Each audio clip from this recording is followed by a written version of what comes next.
Sure. So my name is Jackson. I'm an editor at FSG, which is a book publisher under Macmillan. There's like 5 big book publishers in general that control a lot of the market. And Macmillan is one of them. And so we're our own small group within that bigger group. And my job, it's kind of what you think, and it's also not what you think. I do a lot of reading, like endless reading. That's what I will be doing after this and what I was doing before this. And I do a lot of editing, which means, working with my writers to basically make their writing better. For fiction, that means everything from pacing to their characters, to the language. For nonfiction, more organization, tracing arguments, also working with language. I don't do like grammar or copy editing. That's a different part of our industry, although we work really closely with production editors and copy editors. But my job is more kind of like project manager of a book. So an editor is involved in every aspect of a book, which is something I didn't know when I started. The first thing, I guess at the very beginning, what we do is I am in charge of actually negotiating and acquiring books. So the 2 main parts of a business transaction in book publishing are an editorial, like a kind of editor publishing house, and an agency. And what book agents do is they find writers, whether through college programs or reading them online or all kinds of places. And they then kind of assemble a project with that writer and then send it out to editors like myself, who have interests in the subjects that the person's writing about. So if I love something, I will then ask my bosses for some money to buy it, and I usually have to make a pretty strong case. I did not know that this job was going to have a lot of economics involved in it. I was an English major and really cannot do math, and so I've had to learn a lot about that. But one part of our job is considering how a new project will fit into the landscape. And I can talk about how that process works and my issues with it. But once I get approved for money, I have to negotiate with the agent, and hopefully the writer wants to sign with me. After I do that, I have to work on the contract, and then I do my editing.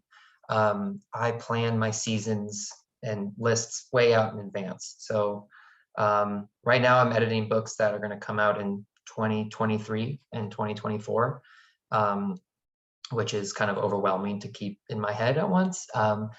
And after I'm done editing, the book goes to copy editors and fact checkers and proofreaders. At the same time, I will collaborate with our art department on the cover, and I'll collaborate with the author and hear what they want to have on the cover. As I said, project manager is basically what I do. I'm with the author every step of the way. Authors need a lot of hand-holding, like a lot of artists do. So my job is kind of therapist also. I take a lot of late night phone calls. And then once we have copies of the book, I work with the publicist to kind of figure out how to market this book, whose hands to get it in. I do a lot of kind of outreach on the side with my own social media platforms, because a lot of the books I publish are by non-white writers or non-straight writers, non-cis writers, and a lot of those readers aren't maybe getting reached by the kind of typical corporate outreach. And so that's something I have made a kind of cornerstone of my career and of I don't know, the stuff I care about. And then the book is in the world, and so I'm helping the author promote themselves, schedule events along with the publicist, working with them through the paperback. So it's really an investment of several years, honestly, when I invest in an author. Of course, that can be different for children's books and cookbooks. I'm only speaking for literary fiction and nonfiction. So my day in general, a lot of reading, a lot of corresponding with agents, editing, meetings with publicity people on my books, with the art department on my books, putting out a lot of fires is basically it's kind of how we all describe our jobs. I hope that's okay. I know it's a lot of information, but that's what it is. Oh, that was wonderful. Thank you for being a I mean, you So I all hope I'm didn't not have to I hope I'm come. not boring. I mean, any literary firefighter is wonderful. I have a question, but before I talk, does anyone else have a question you would like to ask Jackson? If not, I will. Oh, Antoine over here.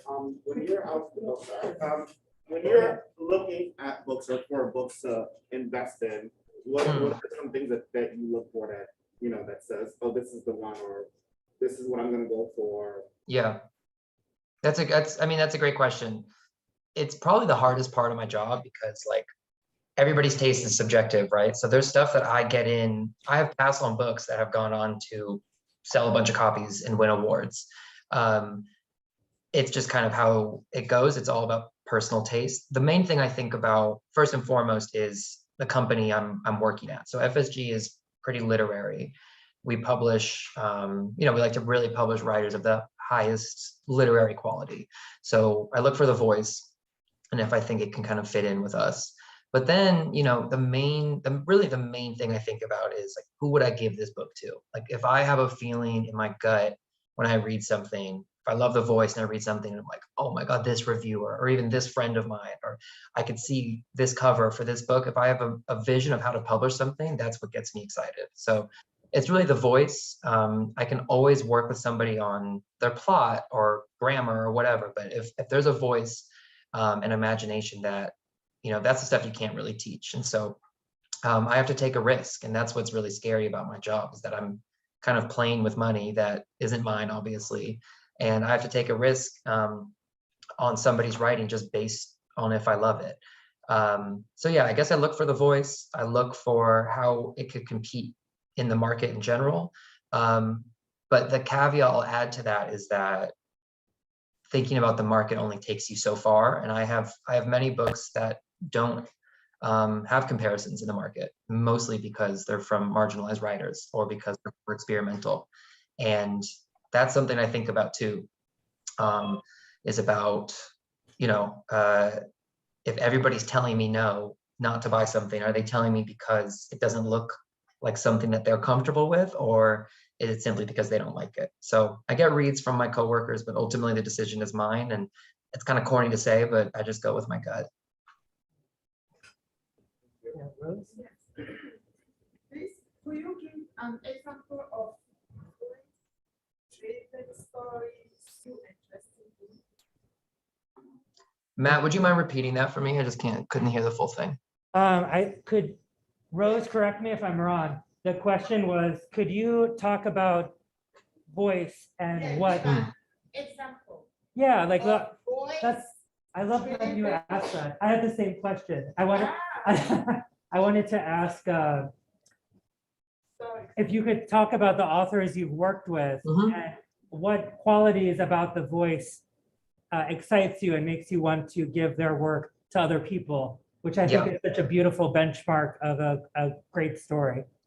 Yeah, I mean, again, this is just, I can't even emphasize how much this is just for me, obviously, because there's no universal standard, thankfully, for what should be published or not. But I have one author, Brontez Purnell, Black queer author from Alabama. He lives in Oakland now. And I read a book of his that he published on an indie press. And within 2 pages, I mean, I was laughing my ass off. And I mean, it was so funny. But then a paragraph later, he hits you with something so casually devastating. And I was just kind of struck by how within 1 paragraph, he was able to blend kind of the hilarious and totally painful. In that case, I had never really read somebody who operated on such extremes. And I just knew I had to talk to this person and try to get to know him. So I guess in terms of voice, if I can generalize, which is hard, but confidence, feeling distinct, not trying to simply mimic another writer, but actually basically just sounding like yourself. I'm really an advocate of kind of doubling down on who you are. I think when I started out, I was trying to acquire books and like placate the market and different types of readers. And then once I decided just to kind of do what I want, I ended up finding the books that I love. So with voice, it's kind of the same thing. Polish can come later, but your unique perspective is singularly yours. And so that's what I look for. I mean, I really look for somebody who can tell a story in the way that only they can tell it. And a writer, I think, who really does that is like Junot Diaz, for example. When Drown came out, a lot of people, he was writing in a mix of Spanish and English, and he was cursing, and the grammar was all over the place. I mean, it was something that a quote unquote traditional audience wasn't supposed to understand, and yet there was something so universal about it and so uncompromising. And so that's kind of what I look for. I look for originality, I look for confidence, and I look for that type of perspective that nobody else can give me besides that writer. Does that make sense? I hope that's okay. Yes, thank you. Any other questions? I have one in the waiting. What advice would you give? I'll repeat it. What advice would you give to a person that's like, coming out of and then looking to do what he does? What Okay, advice would you give to them? great question. So Jackson, did you hear that? If not, I'll Kind of, I think, could you repeat it? I'll reiterate so everyone can hear. What advice would you give for a young person, someone in this room, who wants to be an editor or is interested in getting into publishing editorial work in particular? Yeah. I mean, that's the question I get all the time, and there's not one way. The way I always tell people to start is, look at your favorite books over the past couple of years, look on the spine, see who published that book, and look in the acknowledgments. And 9.5 times out of 10, the author will say, thanks to my editor and thanks to my agent. And what I really did in the beginning was I cold emailed a lot of editors. I get emails all the time from people trying to get into the game. And I always take time to have a phone call or a video chat. Most editors and most people in publishing in general know how difficult it is to get into this job. There aren't a lot of jobs, and a lot of people want them. And so I just did a lot of what we call informational interviews. And then when jobs come my way, which happens quite often, just kind of internally, I look at who I've talked to recently and I'll forward it to them. So unfortunately, it's a lot of kind of internal networking. And I think that's one of the big issues with publishing, is that it prioritizes a certain type of access that not everybody has. But you can look, I really tell everybody this, to look in the acknowledgments and see who's editing your favorite books. I've also noticed that, I feel like Twitter is actually a really good way to kind of see younger people in publishing and how they're getting started. I am pretty active there. I'm pretty candid about my experience and how I got into it. And that's also a good place to find people who are publishing work that you're interested in. And finally, everybody says this, but internships, they're paid luckily in publishing now. Not paid a lot, but they're not full-time. And with COVID, they're virtual, which is a huge improvement, I think, because it doesn't require you to live in Manhattan. You can do it from your house and get the same type of mentorship. So, and our interns are amazing. So it's kind of a lot of research, I would say, but apply widely to internships, look up editors and agents in the back of books. And the other thing about publishing that a lot of people don't know is there's so many sides of it that are not just editorial. We have publicity, for example, and sales, and all those departments. You still have to be a really good reader, a really good writer, and you have an impact on how a book is published. And so I do kind of have like the job that you would think a book editor is. I get to read books all day for a fancy publishing house, but I have friends who started trying to be editors and ended up working in cookbooks or ended up being marketing people. And it's the same type of, I think, creative and intellectual stimulation. So honestly, talking to as many people as possible, just sending emails out to people by saying, hey, I'm so-and-so and I'm looking to learn more about publishing, most people will have been in your shoes and they'll want to help. And it can be a real pain, but it's really worth learning about, because this industry is incredibly bad about being transparent. And so that's why I'm here, hopefully helping you guys learn something about it, and to talk to whoever, because yeah, there's not a lot of info out there. So just ask everybody, and hopefully they will respond to you. I bet they will, because yeah, we've all been in that position. May I jump in with a question, Matt? Jane here. Hi, Jane. Hi, Professor Cleland. Yeah, take it away. Hello. My question is for Mr. Howard, whether you accept unsolicited manuscripts, or do you only accept manuscripts that come to you from agents? It's a great question. I mean, it's my official position is that I do not accept unsolicited manuscripts, just because my inbox as it is with agented submissions is out of control. University presses, indie presses, those presses always accept unsolicited submissions, and many of them have prizes, competitions, moments to submit, a manuscript for consideration.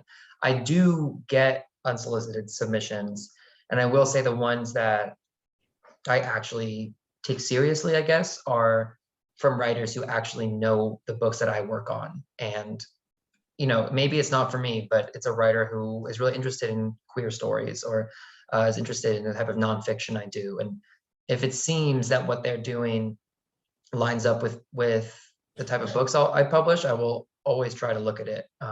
But like on my website, I have to say, like, I can't take every submission, because I can't. But if it feels totally specifically tailored to me, I will look at it. But again, places like, I don't know, Grey Wolf or the Feminist Press, or pretty much every university press that does fiction, like West Virginia University Press and stuff, I know they take unsolicited submissions, and it's honestly how a lot of writers get started. And may I just say for the students here that if you are fortunate enough to get an offer, it is then very easy to get an agent, and you should do so. Yes, and Don't I will negotiate your own yes, deal. do not negotiate your own deal. And to that point, there are several writers of mine who I have found, so you could say, and then introduce them to an agent to set them up with, and we do the deal together, because A, it's to have somebody else in your corner and an advocate, and B, yeah, I just don't want anybody to feel taken advantage of. And so by no means do I only find writers through agents. I do my own research. I have friends send me things. I go to conferences, I talk to classes, and I do meet people that way. So there's not just one way to get published, but I think that's mainly the way to get published. Yeah. Yes. Okay, so Yvette has a question. Yvette, I love your vest, by the way. So Yvette has a question, then I have a question, and then I think we have time probably for 2 more. So you can think about anything you'd like to ask. Like Yvette, after you. So, Mr. Jackson, can you hear me? Yeah, I can hear you. Okay, so my question is this: as an editor, taking on someone's work, you mentioned earlier that you kind of babysit the authors.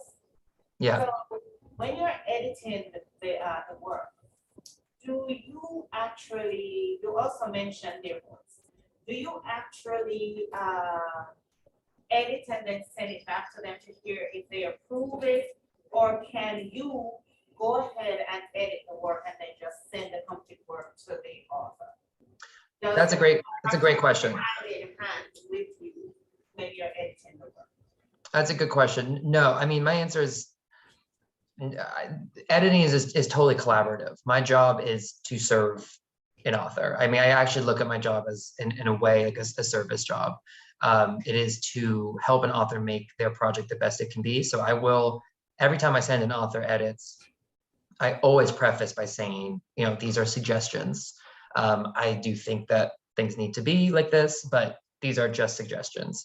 And my job is never to, kind of like force myself onto a project. I think writing is something that's incredibly personal and incredibly important to protect and delicate. And I, by no means, would ever kind of overrun an author's vision. I think I like to challenge my authors, but I think that's very different than kind of just putting my agenda, especially when it comes to editing authors who, you know, aren't white or aren't cis or female authors. Like I'm very aware of my own limitations in terms of my perspective. And so the best editorial projects that I work on are very kind of lively collaborations.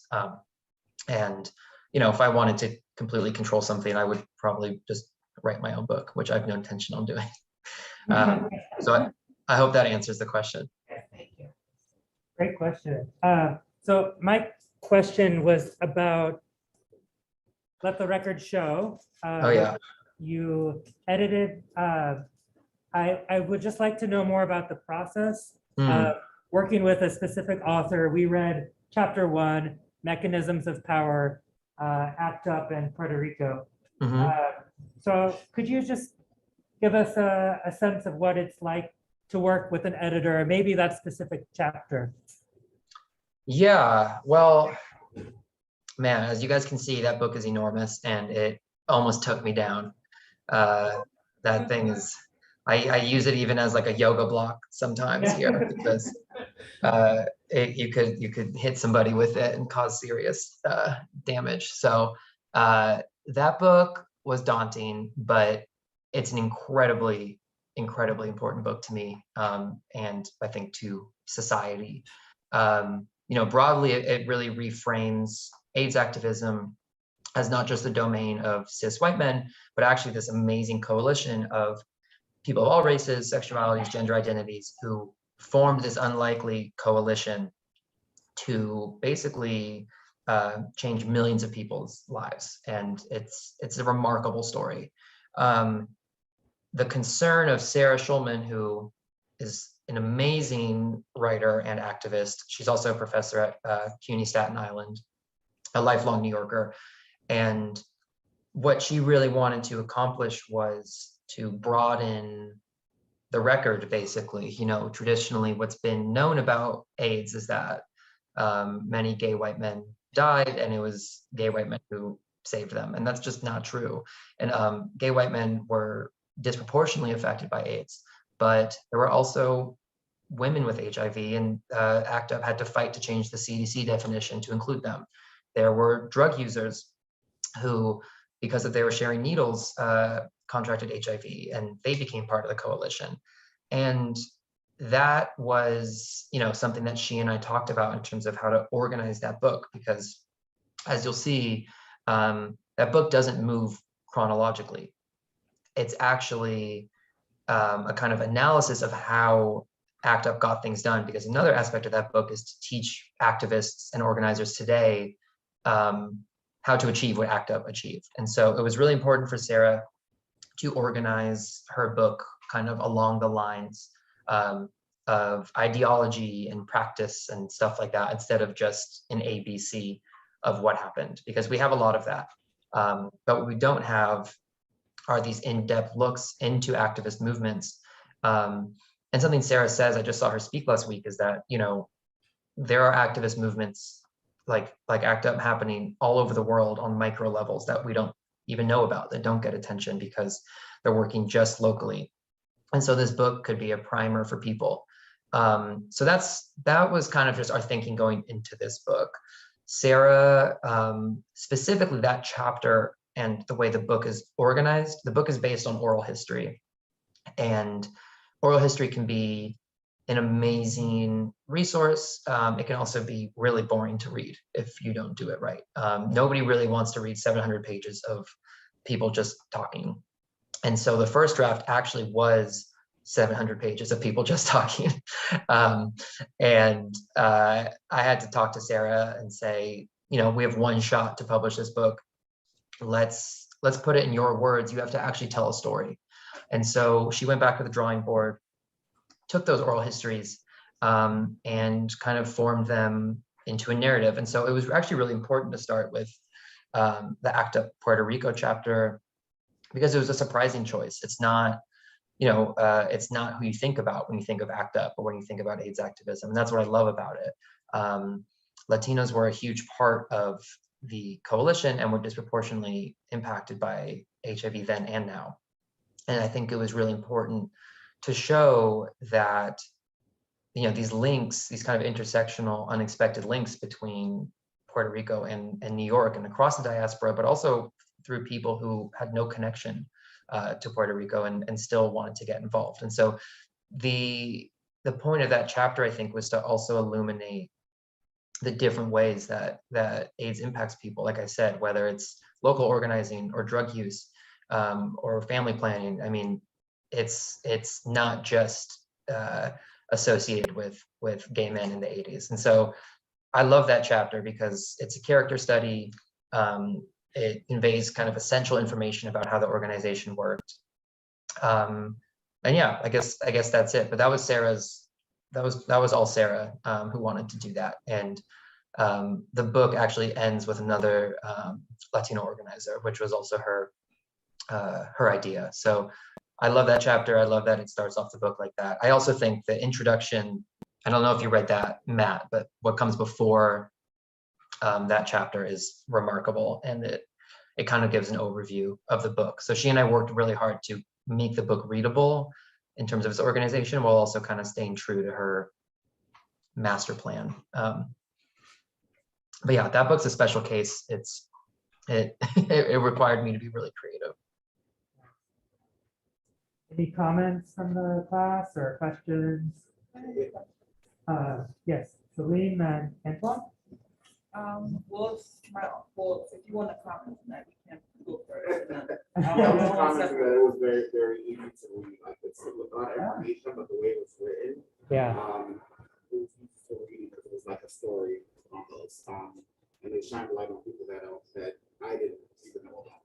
When I do think of ACT UP, I do think of white male figures. Right. People that are within that, and then those conflicts even within the organization with all the subcommittees was very, very interesting. Yeah, and that second aspect of the book, serving like a manual for activists, was really compelling. Yeah, I mean, what just to respond to that, I mean, what was so remarkable, what I learned about ACT UP is that, most movements, when you try to get everybody on the exact same page, they fail. And what was amazing about ACT UP is they had one shared goal, which was to stop HIV/AIDS, but they kind of had like everybody was doing different stuff at the same time, and they didn't all have to agree. And like you were saying, they were fighting with each other. People got kicked out. People came back in. I mean, it was total chaos, but they all had the same goal.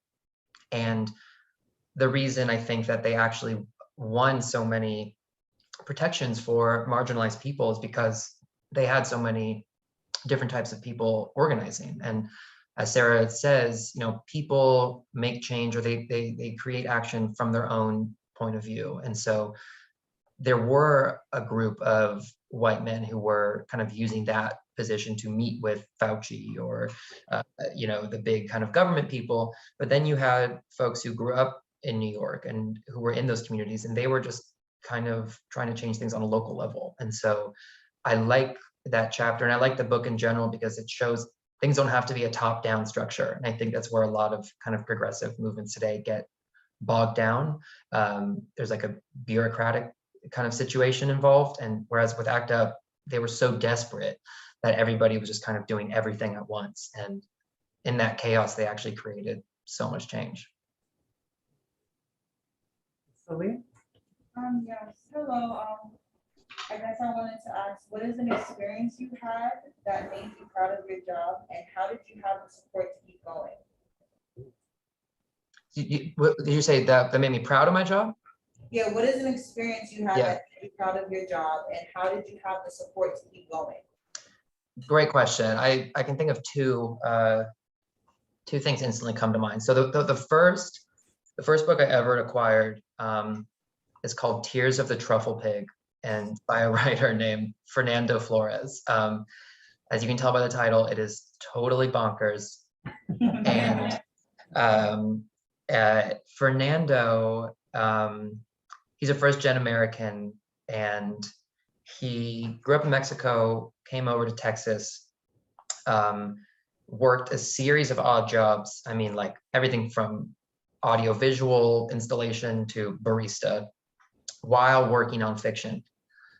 He didn't even have a computer. And this man is like out of one of his stories. He's like 6'4" and wears all black and has like huge feet that he only wears like these big dress shoes in. He's like out of a movie. And even now he lives in a converted stable in Austin, Texas. That's furnished and looks like a house, but it literally used to be a horse stable. But you know, he's an unlikely writer, but he really kept at it. And finally he got access. He wrote all these books on a typewriter. I mean, it's kind of crazy. And he typed everything up on a computer and queried agents. And what that means is he literally, you know, did research and cold emailed tons of agents with a pitch about his novel. And only one agent responded to him and asked to see more and signed him. And so after they worked on the book, that agent sent it out. And at the time I was 23, I was a year and a half into my job as an assistant for an editor. And, you know, when you ask about the support I got, simply I have a remarkable mentor who continues to support me.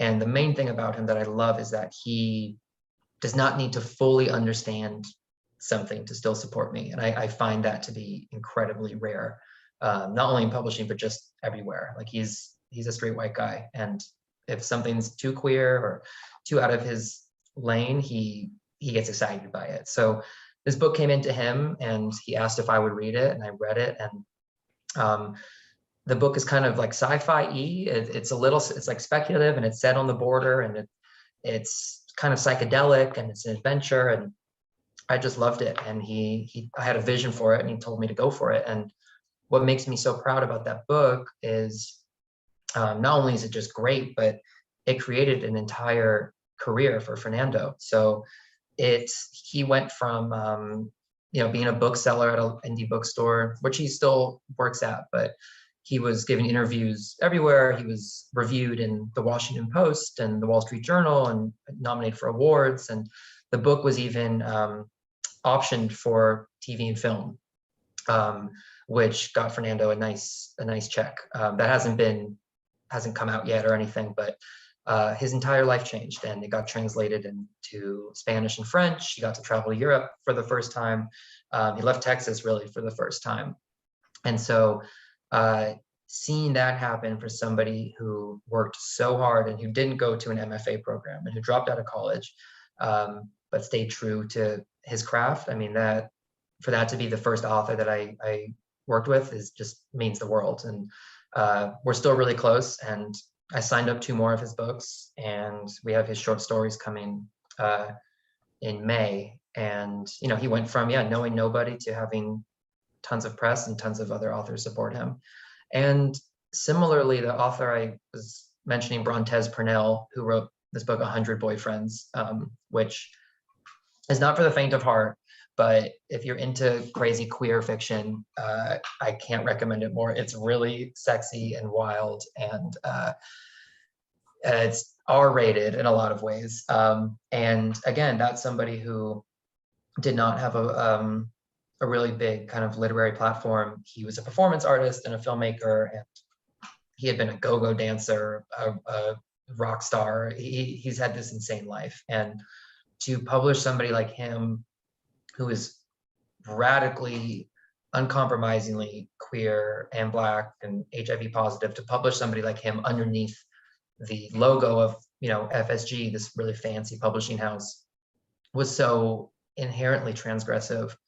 But then seeing the book kind of explode and sell tons of copies, and then, you know, seeing him in the New York Times daily paper, I got really emotional. So what's awesome about my job, especially at the house I work at, is that even if a book sells not a lot of copies, it's quietly changing the culture, and it's also just giving a writer a platform, and that to me is what's most exciting. So people often ask, like, if it's like why editors aren't on the front cover or even in the copyright, and like why our job is behind the scenes. And I don't do it for credit. I do it to kind of, nothing makes me happy than seeing somebody kind of get what they're due. So yeah, that's why, I guess that's what I'm proud of. Thank you. Yeah, I'm fine on time, Matt. So Oh, you're good. we're fine. Yeah, Thank you so much. Or I should be looking over here. Oh, fabulous. Could you remind me of your name? Sharika. I haven't seen you in person. It's so nice to see you. We're outside of Zoom land, kind of. So Jackson, Sharika over here. Hey. My name is Sharika. So, I mean, your statement just now answered my question. But I'm still gonna ask it. So, was there ever a time as an author you felt nervous or, funny publishing someone's words, or you told them that scale back, not disclose this much? Was there ever a time you felt that in your career? Matt, I heard, like, is there times you felt nervous about, and then I think I got some of it, but would you just repeat it for me? Matt, or just because you're far back, yeah. I'll repeat it. Yeah. Well, could you repeat it? Sorry. Or come forward. It's just the distance. So the nice thing about being back in person is we have neighbors, and one of our neighbors, I don't know if you saw, came in and asked us to be quiet. Whatever. So I'm sorry, I was turning down the volume, and Sharika, I couldn't hear your question. Could you repeat it? Yes. So, Mr. Jackson, I was asking, your statement, your last few words told me that you weren't afraid. Hmm. But I still want to ask you, was there ever a time in your career as an author you felt like you had to tell your, as an editor, you had to tell the author, he or she should scale back, not disclose much, Okay. work his or her career, destroy family, or Right. Yeah. So did you? Okay. Yeah. No, I How think do you I have those think I tough hear you. conversations? Yeah. So, I mean, there's two situations, I guess, in this question. The first is that, for the most part, the answer is a hard no. I think a lot of us are, I don't know, kind of restricted by like respectability politics. I do not try and please, the people who who pay me. Like, I'm not scared to make them feel uncomfortable. I actually think that's my job. Granted, I have the privilege of saying that because I have this stable job, and I know they're not going to fire me for publishing something that's a little too quote unquote out there. I don't manage what my authors do in their private lives. If anything, the fact that they aren't buttoned up or quote unquote traditional is what I love about them. Now, there are times when, I would like an author to think a little bit before doing something in terms of how they're going to be perceived by the public, because, a book brings a lot more attention, and just certain things about what we're talking about, like in an event or when we bring the bosses in the publicity meeting, what to expect. But I would feel really, really uncomfortable trying to police or corral one of my authors. I will say, in terms of the content of books, it's up to authors what they want to do. So I have a book coming out this fall called "If I Survive You" by a Jamaican American writer named Jonathan Escoffery. And Sorry, Jackson, could you repeat that? It just skipped a little bit. Yeah. So I have this. I will say about tough conversations in terms of the content of books. The only time I go there is, when the author wants me to have that tough conversations. So in the case of this book, If I Survive You, he's a Jamaican-American author named Jonathan Escoffrey. He's from Miami. And the book's out in September. It's amazing. And that book is based on his life in a lot of ways. And there are characters based on his family, on his parents and on his siblings. And, you know, he and I had to have a real conversation about what he'd be comfortable with and how he's going to go about those conversations with his family. And I think he's still working on it, frankly. I think his relationship with some members of his family has been a little bit strained by the book, but never did I force him, you know, to include anything that he didn't want to put in that book. That is something I would never do. I guess the one other thing I will say, sometimes on social media, sometimes on social media, authors do a little too much, and I will once in a while say, like, you don't have to post that, but it's never something about their personal lives. It's just, you know, if it's their own anxiety manifesting. And I know, I'm sorry, I've just been talking about this, but one story I do have, and I feel fine sharing it because it's not my author, but we published, another editor at my company published Talib Kweli's memoir, the rapper Talib Kweli, who I love, and the memoir is really, really good. At the time, though, on Twitter, he like got in this huge, I don't know if any of you remember this, but he got in this huge Twitter spat with an activist, and he was taking something really personally, and he basically was so, he was more or less harassing her to the point that Twitter kicked him off the platform, and it totally messed up the book publication. And you know, it was to the point that we didn't even really want to promote the book because his behavior was frankly embarrassing. And so, you know, he's obviously fine. He has his career, the book's out there, but that's the type of situation where I think if it was a non-celebrity author, we would have intervened pretty fast and had a moment for them to kind of reconsider how they were engaging. But besides that, no, I'm never going to tell my authors how to act or how to write. I think that would be going against what I care about. So. Sure. I had a question about intersectionality. We've been talking about that today, and you have worked with some editors, including Judith Butler, Sarah Schulman, people who have a lot to say about intersectionality. And I'm curious, the authors you have worked with, how have they changed your definition of intersectionality or your understanding of that word? Yeah, on a literal level, I in terms of just the actual meaning of that word, I can't really have an answer. However, I will say, I guess I see, you know, working with writers who are not like me, whether that's Sarah, who's, you know, a lesbian in her 60s, or Judith, or any of my authors, the main thing that how I see intersectionality within publishing, at least it begins in who we are thinking our readers are, right? So for a long time, there's this notion of like the traditional reader, which is a coded way of saying like middle-aged white women in book clubs and older white guys who read, you know, history books about war.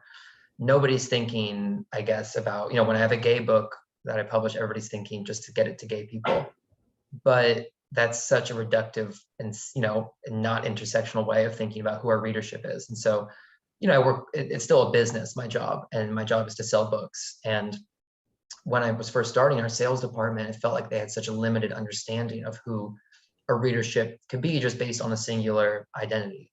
So we had a book by a Black author. Obviously, we were targeting Black publications and booksellers, but that's so, you know, very quickly you realize that that's not how these things work. There are Black booksellers who actually read a lot of sci-fi and don't want to read just memoirs from Black writers. There are straight friends of mine who love queer literature. And that was something that, you know, I've had to work really hard with my coworkers and the higher ups to kind of understand. But what I've learned in that process, you know, I found myself guilty of the same type of kind of assumptions. When I pitched books, I think, oh, this person has a built-in audience. But often we don't think about the different audiences just within that audience. And so when I send to booksellers, for example, it's not that if I have a Black writer, I only send to Black booksellers. Rather, I look at who's liking short stories that I'm publishing, or who's liking sci-fi, and going, seeing people as kind of three-dimensional beings instead of just emblematic of one or two identities. And so, going back to Sarah, that's what made ACT UP so amazing, was that it was this kind of intersectional coalition.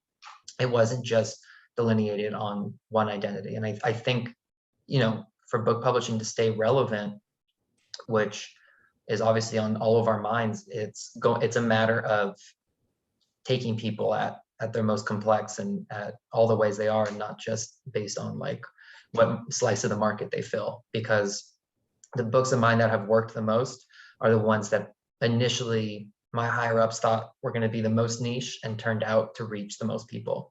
And I think that kind of sums up our world, and it's incredibly limiting to think about it just on a kind of case by, like on a one singular dimension. So in terms of my own relationship to that concept, I mean, I guess in like a kind of capitalistic way, that's how that formed. And honestly, just talking with my authors, asking them, who do you see reading your book? And the answers I get are always so surprising. So yeah, I hope that's an answer to that. Thank you. Any other last questions or comments for Jackson? Yes, Pablo? I just have a question, because I'm trying to become an author and I want to write a book. So say if I wrote a book about like a mythology, but I'm changing various things about the nature of that mythology, turning things around, making characters and connecting with other, well, not part of that mythology, things that relate to it in certain ways. Would that be an idea of something original, or would it be like a tired trope? So sorry, you say, would it be you say a trope at the end? Is that what you said? Yeah, tired trope. Well, I think when it comes to what we call genre, for example, the rules are totally different. And by genre, I mean, presses that publish strictly sci-fi or strictly romance or strictly fantasy. Within genre presses, I actually don't think, I wouldn't say that trope is even something that's even used that much. For example, like the sci-fi, or I guess like speculative fantasy book that I love the most, which is was it the Tomi Adeyemi Children of Blood and Bone, which is amazing and I highly recommend. That book has all the kind of trappings of a traditional hero's arc. There's a child and she has magical powers and she has to fight against the bigger structures that don't want her to win. But it's the writing and the world building that really kind of made the book stand out. So I think working within just genre, it's all about the characters and the storytelling. And I actually think readers turn to genre books looking for those, I mean, I don't want to say tropes, but looking for those archetypes that can tell them a familiar story. I mean, you look at everything from Dune to Harry Potter to Star Wars, they follow very similar patterns, but it's the worlds that they inhabit that make it exciting. So I'm not the biggest genre reader. I try and read some fantasy stuff because I'm kind of a sci-fi nerd in that way, but I'm never kind of put off by something that feels familiar, as long as it feels exciting to me. Whereas when it comes to some like literature or literary fiction, I'm going to be much more strict in terms of looking for I don't know, a new idea or something like that. Yeah, because when I write myself, I try to be as detailed as possible. I like to build a world before I do anything. So I like to have a character build up. I understand the world I want to create, and I understand the kind of genre I want it to be. The thing is, putting that from pen to paper is a very different object, because you want to get these characters right. You want to make them believable, but you also want to give them a sense of like an identity, something that while you can relate to them, you can also feel a sort of like reverence for them. But they're trying to be the same as you.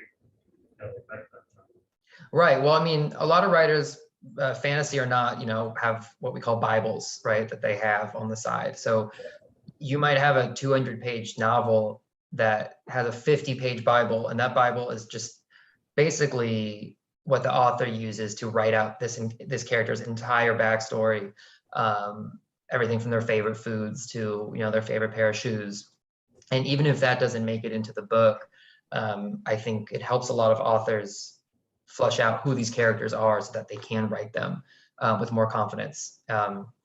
So yeah, I suggest you look into that, because having a Bible as as a fiction writer is kind of crucial if you're writing something really big and sweeping. All right, thank you. Thank you. Anyone online have a question they'd like to ask? I'm sorry, I can't really see who is online. A few of us, it's like, A few, okay. How about we wrap up with, I feel so stupid asking this, but is there a question you wish we asked you?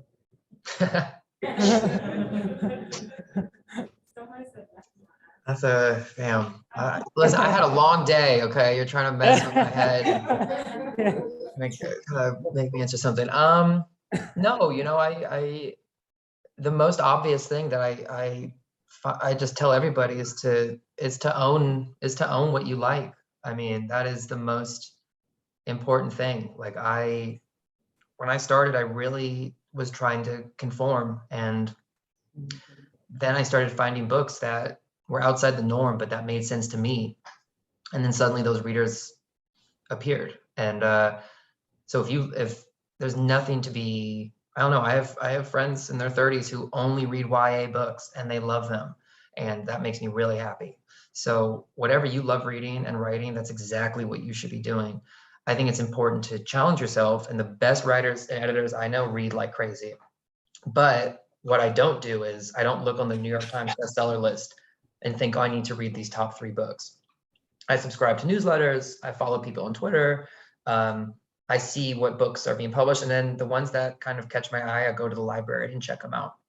And so I think taste, the one thing I talk about with a lot of people trying to get into this, is taste is something you can't buy, you can't define, but it's something that just comes from living and from reading.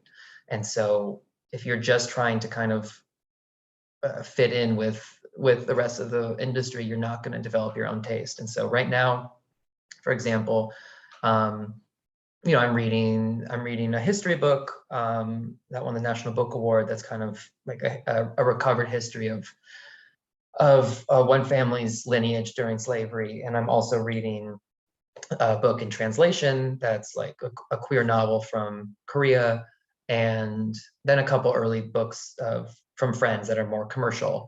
And then honestly, the last thing I'll say is last night I really wanted to read, but I was like, you know what? I actually want to watch Euphoria. And that's what I did instead.